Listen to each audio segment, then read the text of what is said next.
Pickaxe. Hello, everyone, and welcome to Cast Party. My name is Colin McManus, and I will be your director for today. I am joined by Ryan McManus. Ryan McManus playing Bjorg Jorgensen, the Jewel of the Buttery. Anna Brisbane. Hi, Lenore Devere. Chaos very excited to push out the buttons. Nigel Deacon. Hi, I'm Nigel, playing Jacko Campman, the Leporin loner striving for companionship and control. Vince Perino. Hi, Vince Perino, playing Tevin Alkin, the mechanism of discovery, reconstructing memories one piece at a time. And Luis Carrazzo. Hello, everybody. I'm Luis Carrazzo, and I'm playing Santos, the Glavinator. You will notice that Rocky isn't with us today, and that's because she is getting married. So she is busy with the final wedding prep stages and her honeymoon. So go send her some love over on our Patreon and any of her socials. Poppy will be along for the adventure, just a bit more in the background for the next few episodes until Rocky is back to join us in piloting her on the adventure. With that, let us get started. Talk about what happened last time. You all slept after a long night doing some mental training, and in the morning decided to head to Mr. Jericho's to see how Eloise was doing after the burning building incident. Upon arrival, you got to see Eloise awake for the first time, though she avoided your gaze as often as she could. Mr. Jericho had her tell you what happened, that she tried to use illusion to change her outfit, but Lenore quickly saw through this lie. Eloise was distant, though seemed excited for her lesson. Lenore and Poppy brought her into this magical testing room and decided to test her magic. Lenore tried to pry more into what really happened in the boutique, but Eloise kept bringing the conversation back to her training. Teaching her to protect herself and embrace the feeling of magic that wanted to burst out of her, Lenore showed off how to cast mage armor. A flower field appeared beneath her, embracing the three of you as Eloise too cast mage armor, and a nickel appeared and clanged to the ground. Eloise felt much more comfortable with Lenore after embracing in the wild magic together, and she told her about what really happened in the boutique. That someone was looking for her father. Instead of trying to describe it to you, she showed you with a large illusion. You watched as Carmina and an unknown woman spoke about needing someone named Mr. Jericho to send things all over. Something about the Order has devices, but they aren't as advanced, as well as not knowing what the large meeting amongst the Order will be in the coming days. Eloise tried to take the file that was handed to Carmina on her father, but was unable to get to it in time. As she retreated, she knocked over a coat rack and alerted the two women. And just as she was about to be caught, she panicked and turned herself invisible, and a flash of flame happened. Eloise was serious for a moment, but began to laugh as she cast this large spell without any mishaps. You all left to go discuss things while building an igloo in a nearby park, and you decided you would go back and tell Mr. Jericho this new information so he can be aware of Carmina and her potentially negative intentions. Now you have entered back into the building, rode the elevator up to Mr. Jericho's floor, and you are in front of the door to his home. And so the scene is set. Question is, what will you do next? How are we going to address this again? My mind just went blank. What are we telling him? I think he needs to know that Carmina is here and has possibly an interest in him, maybe, and in his daughter. Or do we have advice? Do we have recommendations for what he should do? Should he be avoiding her? Should he be lying to her about anything? Hiding things? I think we were just going to let them do what they need to do, because as soon as we start suggesting things, that's when, I don't know. I don't want to say we become liable for their behavior or their actions, but he's gonna be like, why are you telling me this? Should I be doing something? And then what do we say? Eloise is clearly capable in whatever arcane magic she can pull off. She proved that to you and Poppy when you were in the bomb shelter. Have her bring her father to the window, create an illusion of Carmina. She clearly saw her. So that Jericho knows what she looks like, and they can both be on the lookout. I mean, I can do that. Yes, that's true, but it's also homework for her. She can practice, she can keep it up, she can get the image just right. But it's also a safety tool for the both of them. I don't want to set them in too much of a panic, and I don't want to give them wrong advice, but I just do think that they should know. What do you think, Tevin? If we do believe that their well-being is in danger, perhaps it would be best if we gave the recommendation to run. Where would they run to? That would be their problem. As hard as it is to say. But we did what we could by letting them know. I don't think she's coming to hurt him. I think she wants to use him. Yeah, but what happens to him or the kid when he doesn't want to get used? I don't know. We might be completely overthinking this. We are. I think we should just let him know that this person, who we know is very powerful and very strong, is looking for him. And we don't trust her, but... Do we tell him that we think she's evil? I don't know. I don't think so. She's interested in him because he and his late wife were a part of what created that transportation technology, right? Is that? Yeah. Well, maybe if he's given the heads up, and if Carmina shows up and tries to extract information from him, at least he's prepped and can maybe lie or say that it was his wife that did all the work and he has nothing to offer. Yeah. Or you could at least advise him to don't tell her about his daughter, stuff like that. Yeah. Yeah, we can't determine how he uses that information, like what Tevin said, but I think it's important that we give him that information so he's not blindsided. So who's going to do the talking? Lenore? I guess. Okay. I'm gonna boldening bond. As we're going up, I imagine this is like in the elevator as the elevator's going up or something. As the elevator door opens, I will activate Emboldening Bond on the people that I think are the most likely to do the talking, which is definitely not me and Tevin. So it'll be Jack, Lenore, and Bjorg. And then I will also cast Guidance on Lenore. So all this light surrounds everybody as that thread, like an umbilical cord, is manifests between the three of you. And then I step back and shut my mouth. I know we were just here. Can we just walk right in, or should we knock? We should knock. What's wrong with you? We were just here, Lenore, like 5 minutes That's ago. not how private residents work. Okay, so go ahead. Is there a doorbell or just a knocker or just blank door? There's definitely like an iron knocker. It's not very ornate. It's just like a little loop. Fly up to it and knock it 3 times. Makes that nice metallic sound. And a few moments later, door opens. Oh, Miss Lenore, did you forget something? Yeah, but that thing was to just, talk to you about something that we talked over. I like point at the rest of us and just figured there was something you ought to know. Yes, I'm assuming it's about my daughter. In a way, it's more about something she overheard at the shop that I think would be good for you to know. At the shop? Yeah, so at the shop there was this woman, and I'm gonna minor illusion a little 6-inch version of her in my hand. There was this woman.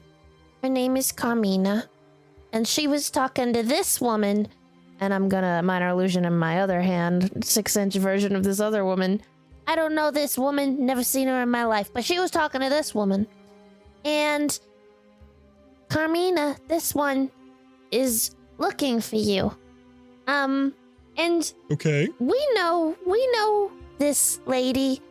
She's kind of scary and kind of really powerful and connected, and I don't know, she's got a lot of plans. And she probably is looking for you for like your knowledge on teleportation devices and such, and we wanted to warn you that we're not sure she can be trusted. Oh, okay. Wait, who is she?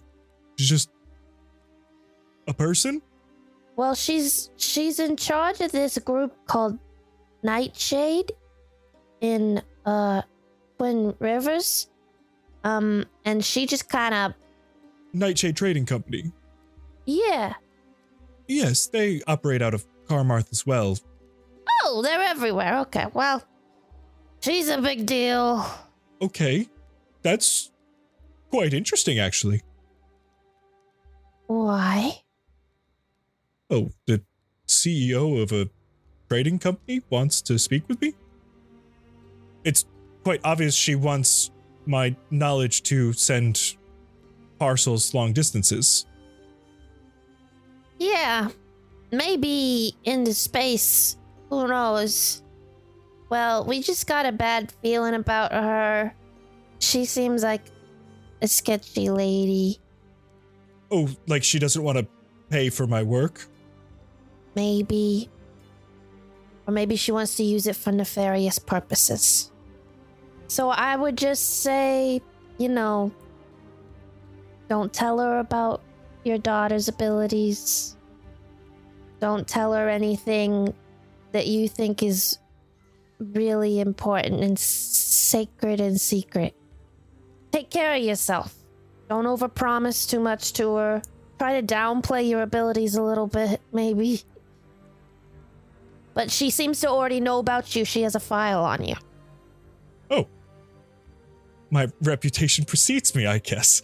I guess so. But I appreciate your warnings. I will not speak of Eloise. I rarely do, at least in her capacity. She's just my daughter. To others. It is dangerous for others to know about her. So I always keep that secret. Okay, good. And if there's an emergency, you could always use your safe room as a little hideout. Eloise could put up a little illusion, get rid of the door and stuff. I see you're quite worried about this. A little bit. I'm sure it's fine, but it's just... she's kind of scary. I've met powerful people throughout my life. I think I'll be okay. I've done many a business meeting. Yeah, she's like more of like a hands-on type CEO, it feels like. We have a checkered past with her, and so we just wanted to warn you, just in case, I appreciate the warning. It is good to know to keep my eye out. Okay, well, if Eloise wants to see our igloo, we made a pretty nice one in the park down the road. Yeah, it's all set up. Oh, She could add to it if she wants. she was to be grounded until she got a better hold on things, but your first lesson went very well.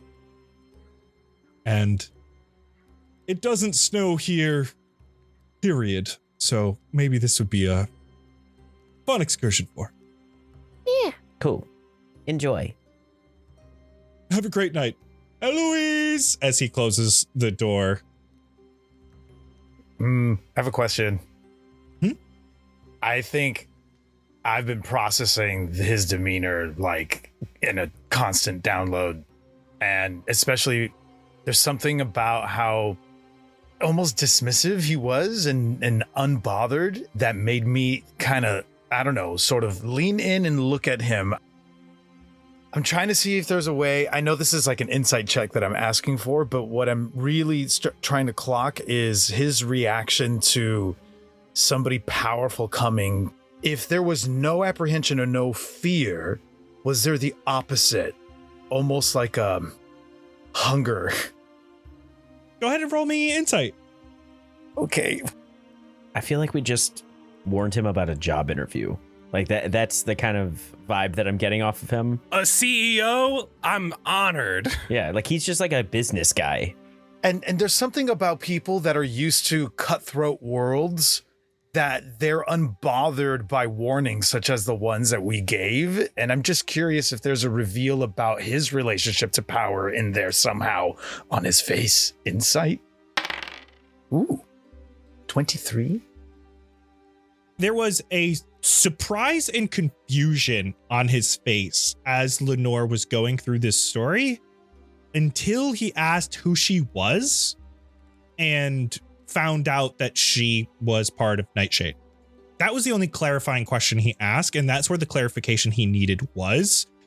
And he immediately said, like, oh, so she probably wants use of the teleporters to send parcels or something like that.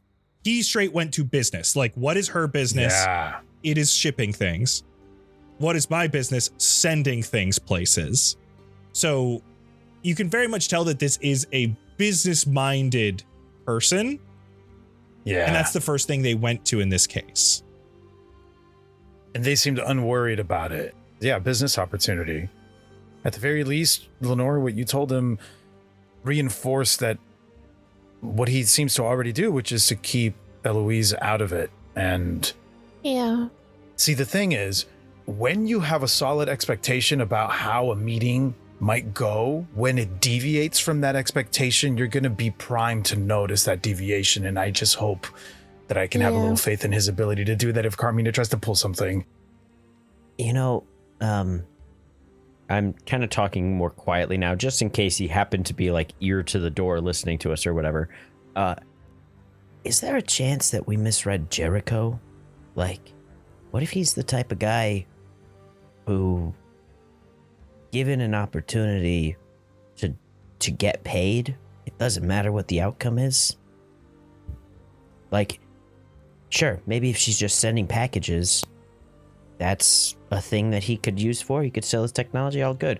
But what if it's like she's doing a slave trade and he's like, well, I'm still getting paid either way, so give me my money. I don't care how you use the machine. Or if they're transporting weapons. Well, I would hope not, but we barely know the guy. Yeah. We've done what we can, and we did what we set out to do. So I think we should go get some lunch. That sounds good. Even or dinner. I don't know what time it is. We're kind of at a weird in-between meal time, but yeah, we kind of skipped lunch. And that is very unlike me. You guys go and you grab some lunner, head back to the Order Chrysalis compound, and they kind of enjoy the relaxful evening until kind of late at night. The barracks are starting to calm down, and you know, soon enough, they will be knocking on your doors to come grab you for your final day of mental training. Can I try and hide so I can scare one? Give me stealth. Oh, my stealth is actually not that great. Cool. 9. Oh boy. You wildly misjudge when they're coming, so you're just kind of standing behind where the door's going to open for like a long time. I'm fine with that. I'm used to that. You guys are all kind of just like hanging, chilling about, and Jackal's just standing there waiting. Eventually, the door opens, and Jack, what's the plan? Are you just trying to stand there menacingly, or are you going to do a big jump out? It's literally just like a boo, and I jump out and say boo and see what happens. Yeah, these masked individuals come in. They walk in looking directly forward, and you jump out towards this one's right side, and there's no immediate reaction and just a slow head turn towards you. You guys are no fun. Give me the sack. I'm gonna take it and walk out of the room. They each come and put these sacks on your heads. Before I get a sack on my head, Yeah. without being too weird about it, I want to see if I can peek into their hoods and see if I recognize anyone that looks like that lady from the shop. Oh, one of they're really Oh. busty, right? That's what we decided. Yes, yes. Oh, I don't remember why. We or you guys? Was I there? I don't know if I was there. I think it was in the BTS. We were like, oh, which one's curvy as hell? I don't remember. Yeah. I don't remember yeah. the context at all, but patreon.com/castparty, you can go get some behind the scenes info and tell us where we goofed. Yeah. Yeah, Ludor, go ahead and roll me perception, please. Ooh. That would be great if I were good at perception. 16. These hoods are pretty taut. These masks are quite big. It's really hard to see anything. Except when you see one of them go over to Santos and they pull out the bag, gesture it for him to put his head down so they can put it on. As they do so, one of these individuals, the sleeve of their robe comes down a little bit and you can see burn marks on this person's forearm. Fresh burn marks. Okay. You all are masked up and they begin taking you away from the barracks and leading you by arm as you are all blindfolded towards Dominic's garden. After a while, you know the garden to be close just based on how far you have walked. You suddenly are stopped and taken a different direction. You end up walking just a few more feet and are stopped by those holding you, and there's a sudden movement upward as you are now on an elevator. And it is a long elevator. It's probably twice the time it took you to get to Mr. Jericho's before this elevator stops moving. And you are then backed out of the elevator and they continue kind of pulling you around this now new location until you are stopped once more and you hear a massive door opening ahead of you. The individuals all let go of your arms and start to remove the bags from your heads. And you are standing in the doorway of a planetarium. There is a domed ceiling above showing stars and galaxies simulated far in the distance.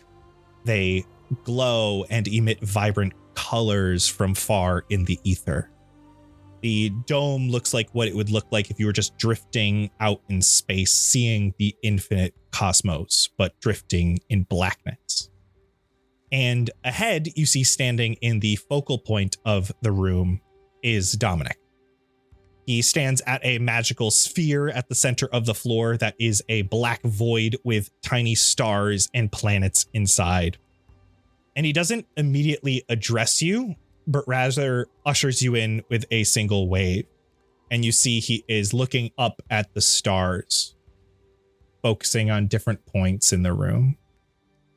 Hi. What's with the change of scenery? I asked a question. He does one more wave to you.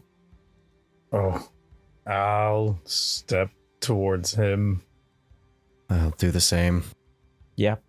I flutter towards him. And he's just kind of looking up at the different locations in the sky. Do we notice him looking at any of the specific spots, or is he just kind of looking at everything? You see him looking at one particular spiral galaxy that's almost all of this like auburny red, which is not, its very color is very different than almost everything else here. Join us at patreon.com/castparty for a whole plethora of exclusive goodies. 5-day early access to every Cast Party episode, including Nocturne, ad-free episodes, behind-the-scenes info, exclusive bonus monthly one-shots, access to our community Discord, where our community plays D&D games together, has game nights, and hosts so much more, all for less than the price of a single cup of coffee per month. Aren't convinced? Try out a free trial. 7 days free to check out the content that we offer only exclusively on our Patreon. Patreon.com/castparty. Support your favorite D&D podcast, all while getting some awesome perks. Patreon.com/castparty. See you there, casting crew.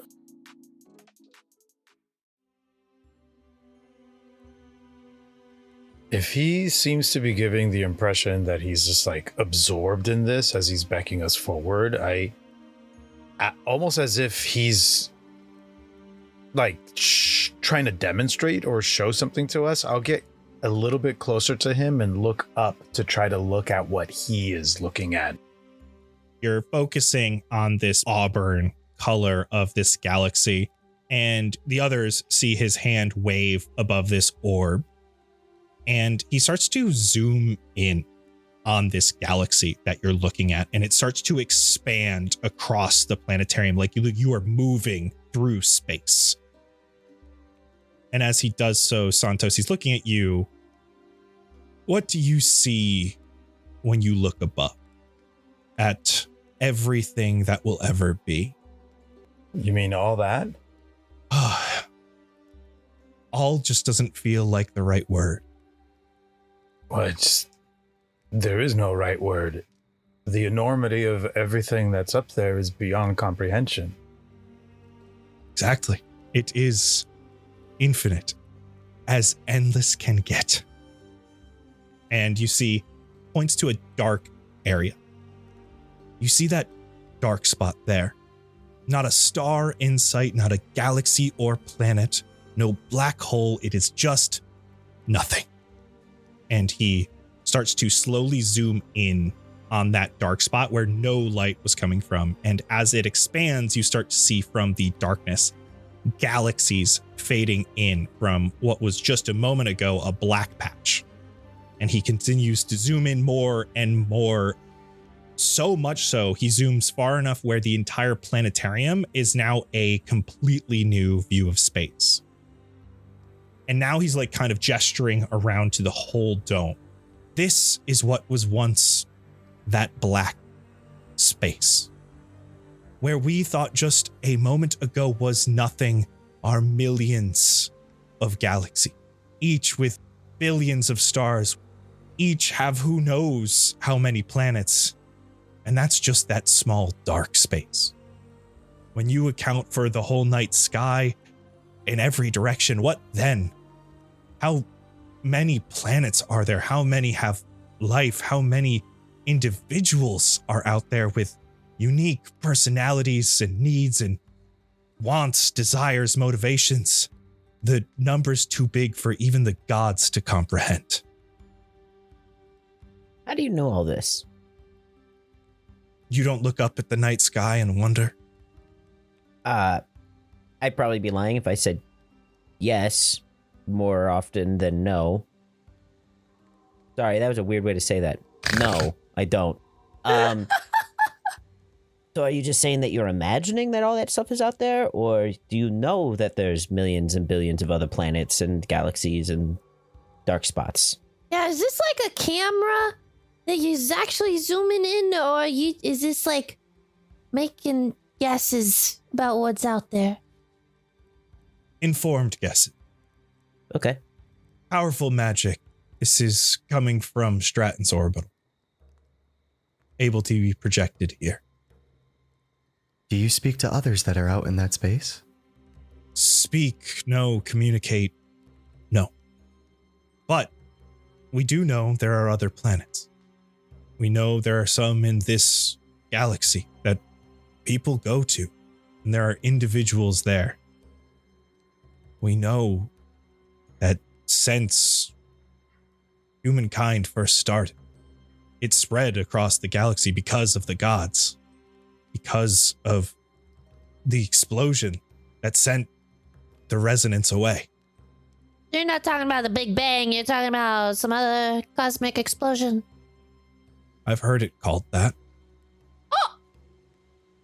Can I ask why you haven't traveled to the other planets? Is it a lack of math? Is it a lack of trajectory? If you can so freely go back and forth between here and Stratton's orbital, what is stopping you from visiting the others? There are many reasons, and perhaps the most important is that it doesn't matter. I am showing you this because it shows your lives are meaningless, as is mine. Oh. Everything we have ever done or will do is meaningless. I believe I would disagree with that statement. And why is that? There's a lot of things that have meant a lot to me personally. I don't care about all those other planets and all those other people out there. these are the only ones here that I currently care about, and they have done a lot for me, and it means a lot. But if there are infinite more like you, all who have these cares, yours seems like nothing. So why does it mean something to you? Because I'm me, and they are them. Why would I care about infinite other me's when I am right here, right now? You feel something. It's real. Doesn't matter how many other people feel it or feel different things, it's still real. And if you feel it and it means something to you, then it is meaningful. To you. Even if it's not in the grand scheme of things. Yeah. And, like, that's kind of a really bleak way to look at life. Because, like, sure, you might think that you're just a cog in whatever machine's going on out there, or just a speck of dust in the grand scheme of all of this space. But give yourself a little bit more credit, dude. You're like the head of some major cult thing. Group that protects people. If someone that's in as important of a role as what you're doing right now is meaningless, then I feel like you just got depression or something. I brought you here because the garden didn't seem to be motivating for your training. Didn't say have the same impact on you as the others who have undergone training. The others, they go to the garden to be pruned, to be shaped into what they desire, but you all seem to have different motivations in mind. And I just want to know, how can there be motivation to do anything when anything you do is for nothing? How can a drop in the ocean change the tides? I don't know, you seem to do a whole lot. Yeah, and like, why are we trying to change the tides? Maybe I just want to keep being a drop. Where I go matters too. Does it? Would the ocean change if you weren't there? There might be a few more upset fish. A slight difference in salinity. It's all just a matter of location, of upbringing, of where we are meant to be. If each one of us is a drop in the ocean, what would happen if we were all gone? It's us coming together as a collective to form something great. Without that, the world wouldn't be the same. The fish wouldn't have a home, people wouldn't have beaches to sprawl out on. No ocean to be changed by the tides of the moons, the orbitals. Every single drop matters. There is something about the individual spirit that even when preached its futility, its insignificance, the spirit pushes back. When it is told it is nothing, it becomes more motivated than ever to become something. Even if that's not truly attainable. It is the spirit that makes the cult, as you say, the order, so successful. Even when presented with the facts that each individual's life has no purpose, that out there is infinite. That there is infinite suffering in the universe, the spirit fights back and says, I can be better. That motivation sprouts from within. These people that follow me and us, they want to become stronger for their families, for their communities, so that they can provide and feel significant, even when staring down the truth. I hear what you're saying, and in order to understand better the message that you are delivering, I need to understand this. Do you see this as a problem that needs to be fixed? The vastness of all of this and the insignificance of each grain of sand that we all are? Is that a problem to you? No, it is a motivation tool. It is what makes people stronger. That is reassuring, because for a second I thought your message was, because there's too many, we are insignificant, therefore there should be less. There is nothing less when Infinite is out. If you're saying, if I'm going to kill all individuals, that is as feeble a task as trying to be significant. I find the insignificance liberating. I hear what you're saying, and it just makes me feel like I don't have pressure. Whatever I do, if I'm a drop in the ocean, whatever mistakes I make, maybe they're not as big as I might initially make them out to be. And I think that is an incredibly strong motivating force. If I'm too apprehensive to take a step forward because I'm afraid of the ramifications that step might have, not just for myself, but for everybody around me and then everybody around them, then I will freeze. I won't take that step. But if what you're saying is that step is inconsequential, I find that liberating. I'll take that step. Because then I'm taking it for myself without fear of it doing anything significant. I don't want to be significant. I want to be free. You will have your wish. He just continues slowly zooming. These galaxies, these planets, these stars just continue and continue and continue. You have no idea how many millions of light years away he's showing. You've shown me that even in the face of infinite, of all that is endless around us, that you are still motivated. Why do you keep coming back? Curiosity. So that you can speak with Strat. Yeah, we kind of want to know what's going on with our situation.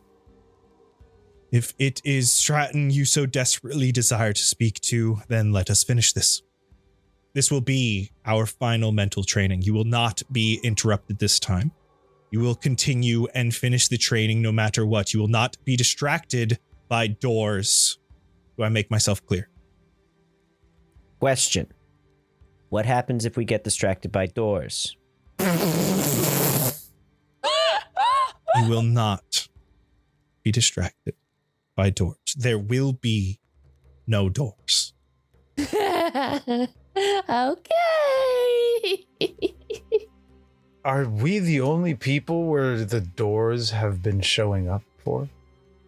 Yes. And you're not placing the doors, and you don't want them there. So who's working against you? One of the masked individuals comes over with a tray of the small plates with the powder and the matches and starts handing them out to everyone. And he's got his eyes on you, Santos, as he grabs one. You are. And he strikes his match. Just as we've done a few times already, I follow suit.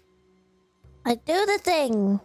Drop all of that into the powder. It starts to burn. Smoke, all of that orange comes away as he says, breathe deep and grow.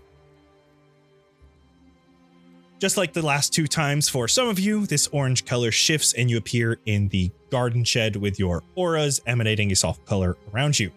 Bjorg, a crystalline green. Tevin, crimson red. Santos, steel blue. Poppy, a navy blue. Lenore, lavender. And Jackal, a forest green. And ahead, you see your pots and the wall of seeds as you did last time. Now, we have done this a few times now, so we have an idea of what's happening. So I want to kind of fast track this. And I just want you to let me know if there are any differences in the choice you make. Here we have the seed wall and the pots for you to start to grow yourselves. I go through and do exactly what I did last time. Same. Following the same thing I do every time. Like clockwork. I hesitate, but I do it. Outside the shed, you follow your auras towards the greenhouse. The fields here are filled with trees once again, and as you walk, you have this kind of glitching in your vision. the three of you who are here the first time know that this is where the doors originally appeared for you all. Following towards the greenhouse, this is where you are to put your now seedlings in the circumstances they desire for growth. Any changes here from last time? Mm-mm. No. Mm-mm. Negative. Following the auras once again, you head into that long hallway where the doors appeared, yet this time there are paintings covering walls of this hallway, each where an individual door was last time. As you enter the hallway, you feel the same glitching of your vision once again, flashing your aura's color. What are they paintings of? You see some various landscapes and things until you see the one that is glowing crimson. Heaven's color. You see a grandfather clock. Its glass is cracked. The hands on the face are falling off and the numbers beginning to melt as the rest of the clock is cloaked in flame. Whoa. Is this what used to be his door? Yeah. The only one glowing? No, all of the paintings are glowing in different ways. You were just looking around at other ones, and Tevin's was the first one you landed on. Okay. Oh, that's crazy. Why is it so different? I don't know. Does that look familiar? There was something like this within the home we had examined before. You remember? There was a grandfather clock in the entryway that looks just like this one. Yeah. But why is it destroyed? Yeah, that doesn't bode. Oh. Hey, so if you used to be a person and you're missing parts of your face, maybe there was a house fire or something. My face? But how do you know I was a person? That's just a theory based on some of the stuff that we've been seeing. I used to be I still am a person, and so are you. But, I used to be a human person. I don't know. Or maybe these are just dreams. I don't know. Maybe they're not memories of some past life. I don't know. It must be what this is. It's a dream. But are these other ones a dream as well? Jack, as you are talking with Tevin saying, hey, I might have been a person, your eyes land on the painting where your door was. And yours is of a man standing proudly with a bunch of large-sized bones. It looks to be really bright out and in a sandy location, like these bones were just dug up from the sand, and the man's face is red from sunburn. Does he look at all similar to my mom? No, but he looks to have your eyes. Huh. What kind of thing did I hunt? Get bones that big?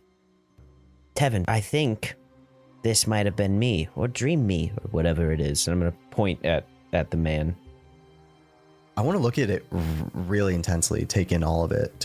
I guess if I really believe that it was him, I want to take in as much of him as I can to really remember. Yeah.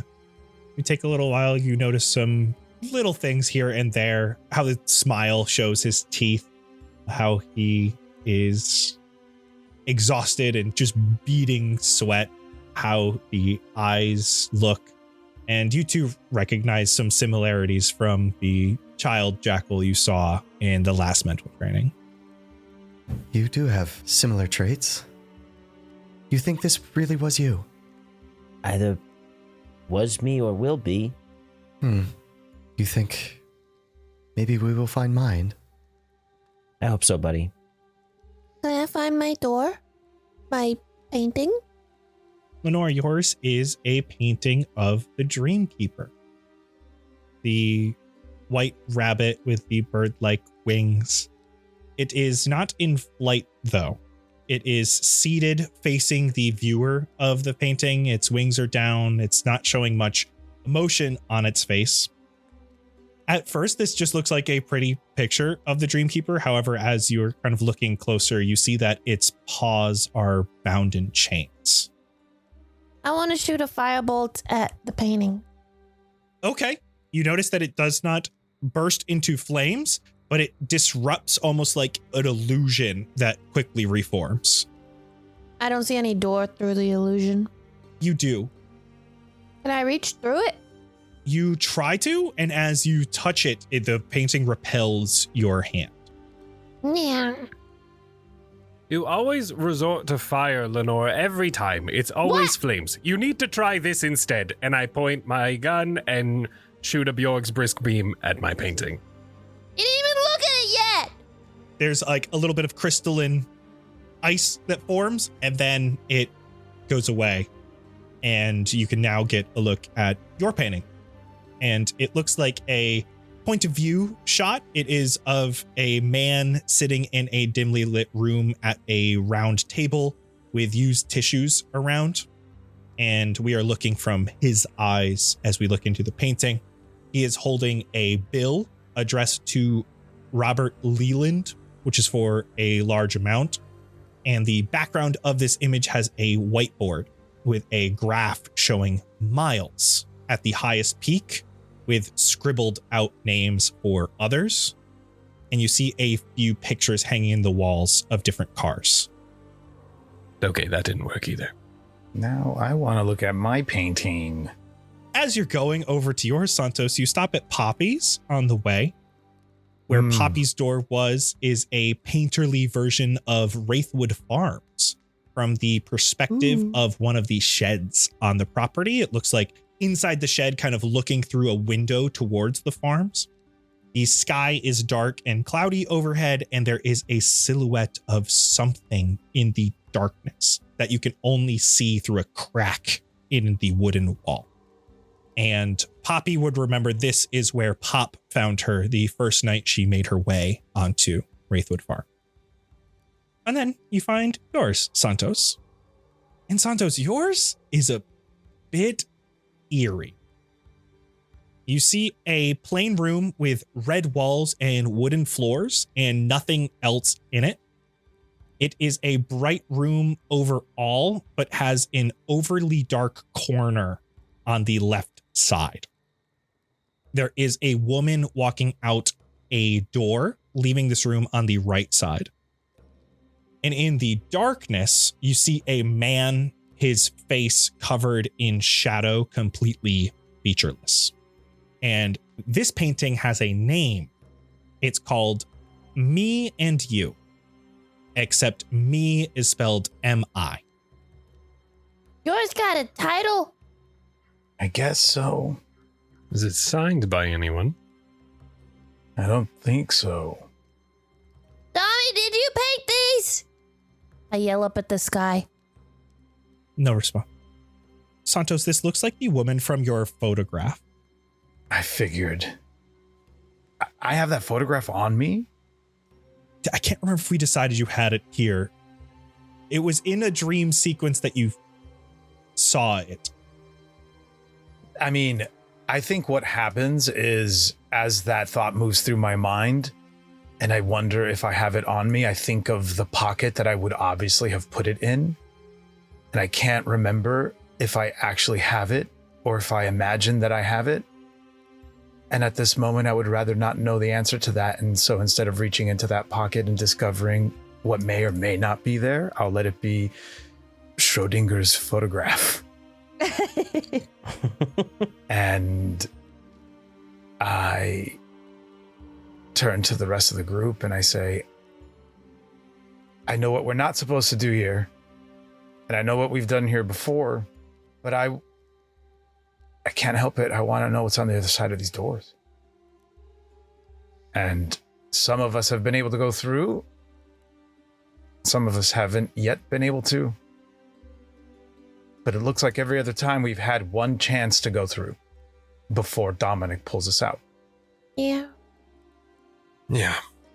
So if anybody wants to know what's on the other side of their door or take another look, I think we got one chance for that.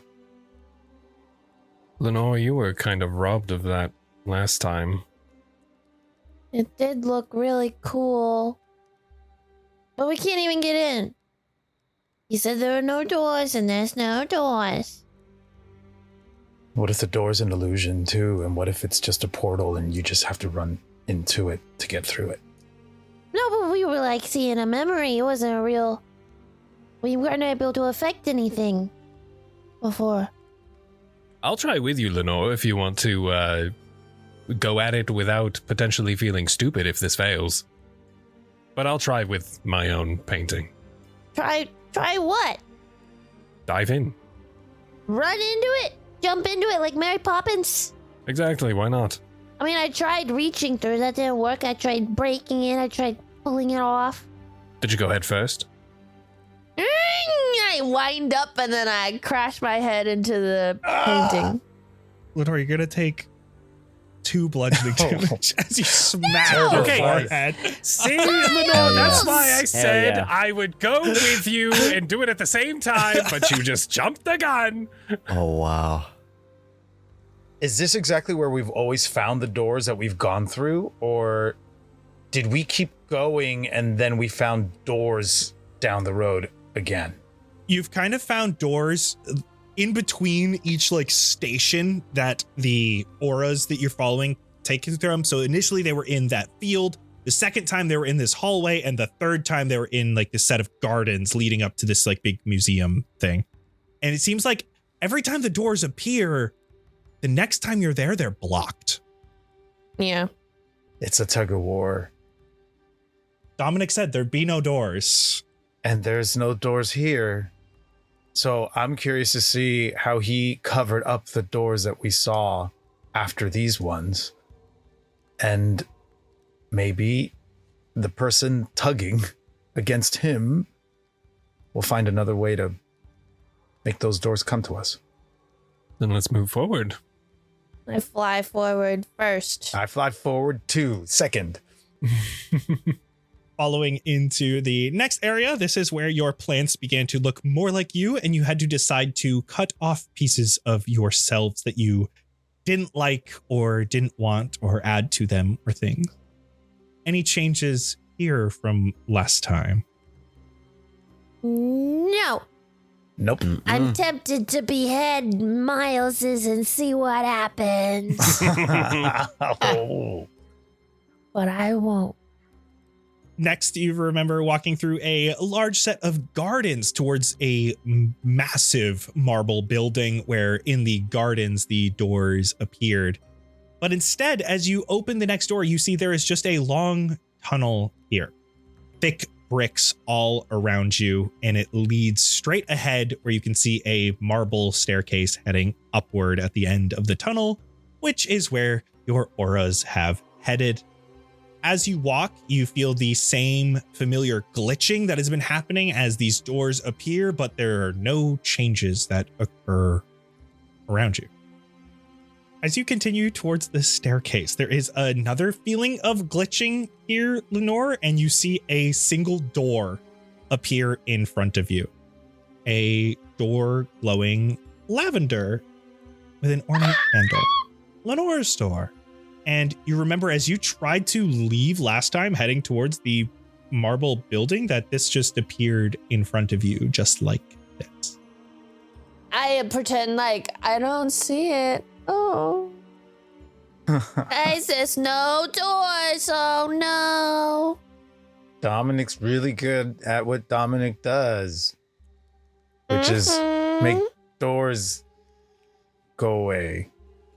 I do not understand. I see one right in front of you, Lenore. Shh, don't tell him. Don't tell him, he's gonna kick us out. Lenore, it is right here. Don't tell him. Are there any more? You don't see any immediately. What's behind this door? Like around it? On the other side, you see a mirror of the front side.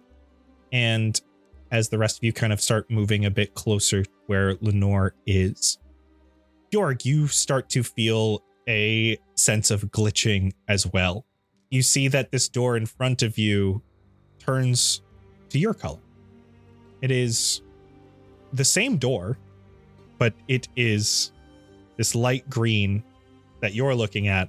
And on the other side, Lenore, you're looking at the lavender color. Lenore, twist your handle. Don't do anything with it. Just give it a twist. Okay. I push it. Does mine move on my side? It does not. We have a two-way door. Yeah, that's how that usually works. I get that, Lenore. It came to me in a moment.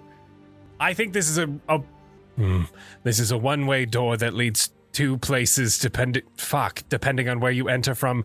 That's exactly how a door works. How do I explain this? This is a door, Lenore, where on your side it leads I believe this leads to your fairy place. But if I open it from my side, it would provide me a completely different location. I'm gonna look at the door from that side. As you do so, Lenore, as you come back around, it looks like the same door, but it is now green. This was my color that I chose. Do we go in one of these, or do we split up and go? Are we going both at the same time? We could. I feel like if this is... Dominic said no doors. If we are presented with a door and we want answers, this is our time to jump in and try again, or we continue forward. This is on purpose. On purpose? Yes. There is someone or some force that's working against Dominic that's trying to give us information, and it already knows what Dominic's MO is. Dominic is powerless when it comes to this moment. We can go through one door, and it isn't until we go through the second one that he pulls us out. It's almost as if he's not aware of us going through the first door until we try to go through the second one. Maybe, I'm just guessing. Either way, whatever it is that's giving us these doorways just now presented us with a 2-for-1. BOGO. Let us take the opportunity and listen to the message being sent. So we're splitting up? How should we do this? Who wants to go to the super fun fairyland? Who wants to go to something probably incredibly depressing? I don't think I have room for depressing right now. I think I'm going to go to the fairyland, thanks. As much as I'd like to go to the super fun fairyland, I think there's some emotional baggage that I'd have to deal with, so I'm going to go with Bjork. Tevi? Do you want a new magical world that's none of us have ever seen? Or do you want, I'm assuming, the world where we all came from, where Miles is from, and I'm assuming that's where that's going. If the painting in the previous room had any indication of it, I believe it relates to my old job that I used to have. And work is never fun. That sounds interesting. You see Tevin slowly shift himself closer to Lenore's door.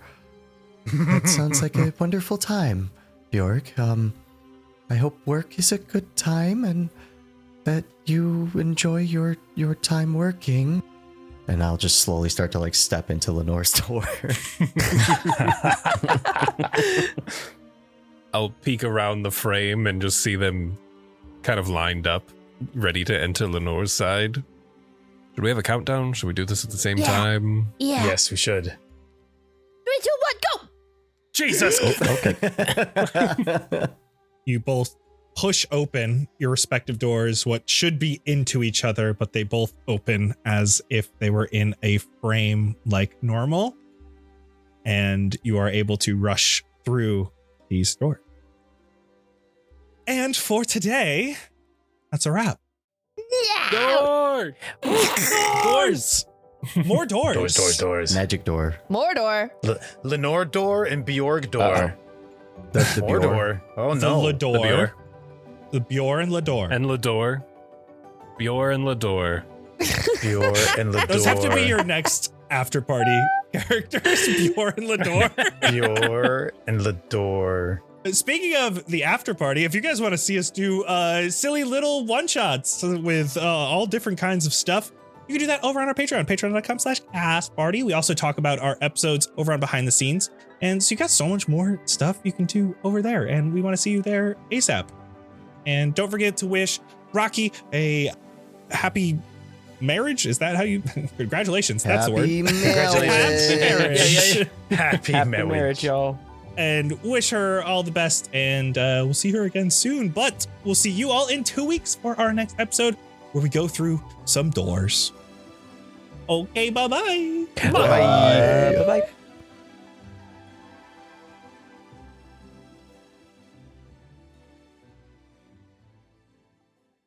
Wait, what? They're going to mental training again? A new guy didn't even do this much training.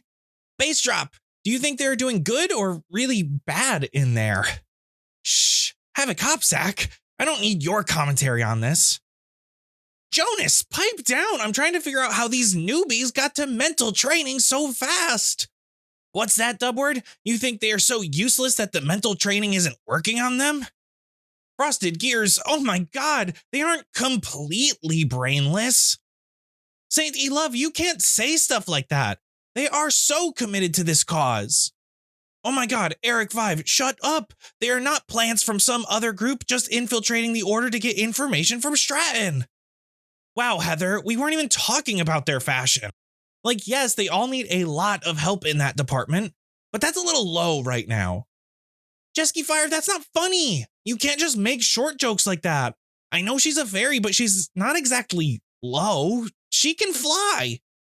Kaylee, we aren't just making fun of them now. We're trying to find out info about them. You can't just call him a bucket of bullets. Even though that is funny. No, stay on track. Kana, stop. I know that one guy's horns are way bigger than the other guy's horns, but that doesn't mean anything. Lexi, don't say that. I actually think the blue hair is cool. What's that, Chops? Oh, so now I'm also a defector because I like her hair? What kind of logic is that? Max, stop it. I do not love them so much, and I will not marry them. Mason, please help me get everyone on track. We were just making fun of them. No, we were talking about their motives. Michael, you don't even look like a chicken when you were doing that dance, and I really don't think he's that scared. Opti, what does that even mean? You think his name is Unlucky? Oh, Lucky Rabbit's Foot. That's pretty mean too. Ryan, you fight with a great sword, and you think a glaive is compensating? Let's be realistic now. Storm Rider, not you too. You can't just stare blankly into the distance when you don't understand something. He's made of metal, and I don't even really know how his brain works. What's that, Bubba? He's a baby? Like, literally? See, everyone, we can't make fun of the baby and his parents. They're a family just trying to help out the order.